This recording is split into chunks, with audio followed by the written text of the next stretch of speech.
Hi, I'm Madelaine Corbin, and I'm a fine artist in Corvallis, Oregon, and you are watching Oregon State University's State of the Arts.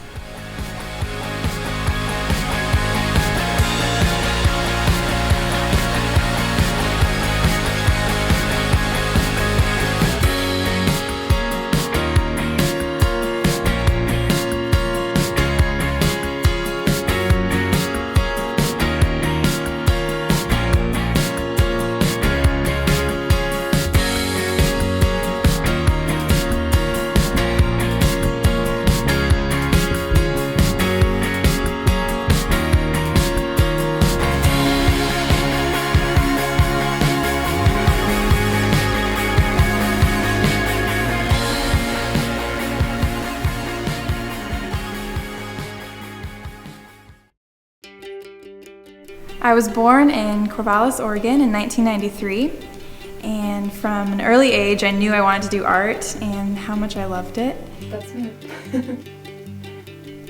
Sophomore year of high school, I decided to apply for Oregon State University's pre-college summer art program.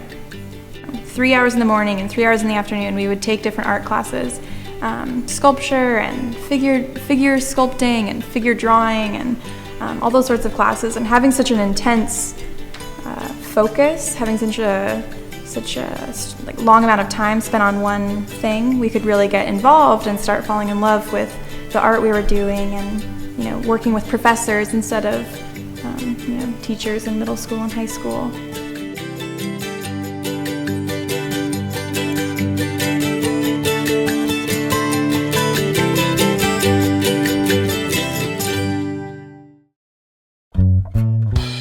Earlier this year, I decided to start a project using Bible pages as the main medium.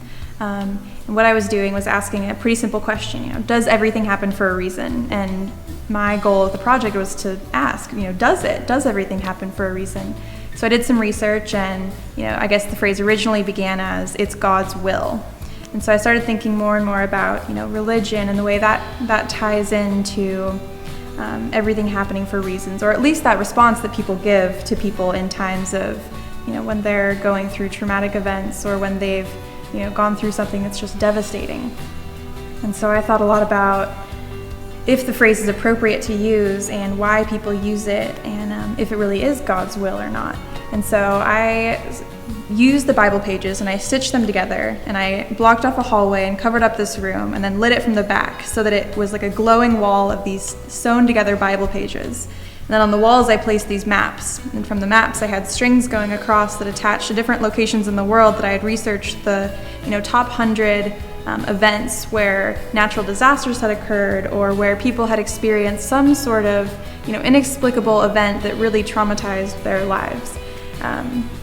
And so in that room I placed a desk and a pen and these little tags so that people could write their own events and their own questions about something that happened in their lives, and if it happened for a reason or not, and what they believe, so that it was interactive and that people could really participate in the art project. And then they would post them up to the maps on their location. And so this room that I created was sort of a confessional for people to be in this religious space and really talk about not only if things happen for reasons or not, but also their relationship to religion and how that affects the way that they see the world. So this last summer, 2014, I had the opportunity to go to Greece and study abroad. And while I was there, I was with 2 other girls for the majority of the trip, and we went around all over to all the ancient sites, and we traveled to some different islands, and we brought our paints and our drawing supplies, and we just documented all the lands. And a bunch of the different ancient grounds.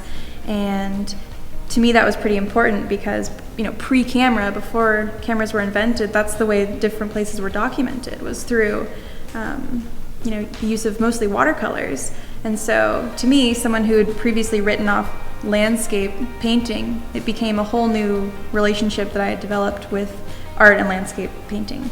So after that trip, at the end we had a show in Athens, and then I came home, and then recently this winter break I had the opportunity to return. And so for 10 days on a solo trip, I took myself back to Greece and spent about a week and a half in Athens exploring and making more art and really just preparing for an upcoming show about all of the Greece adventures and the trip.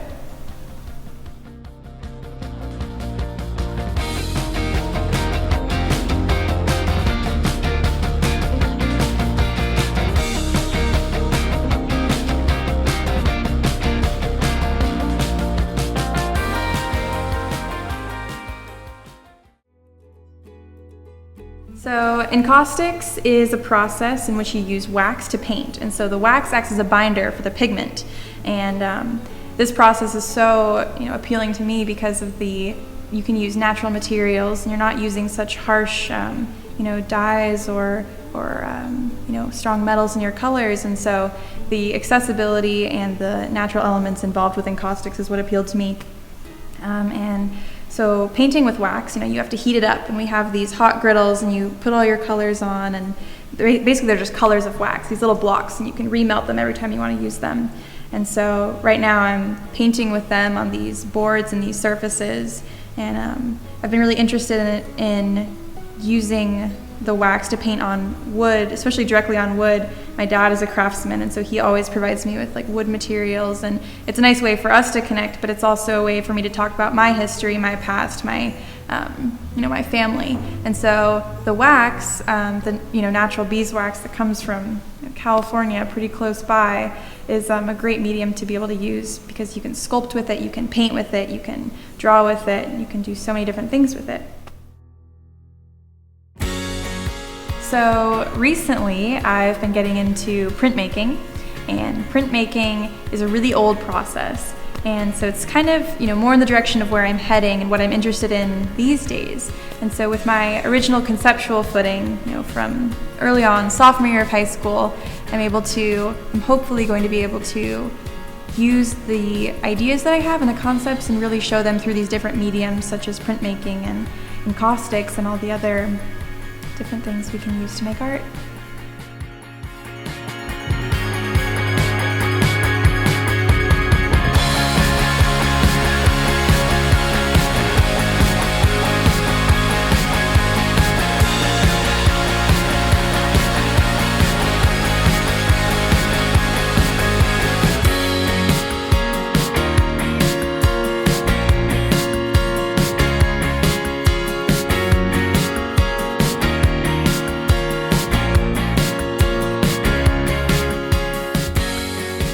If you'd like to check out more of my work, you can attend the exhibition on March 13th through the reception on April 1st in Fairbanks Gallery. And also go ahead and check out my website.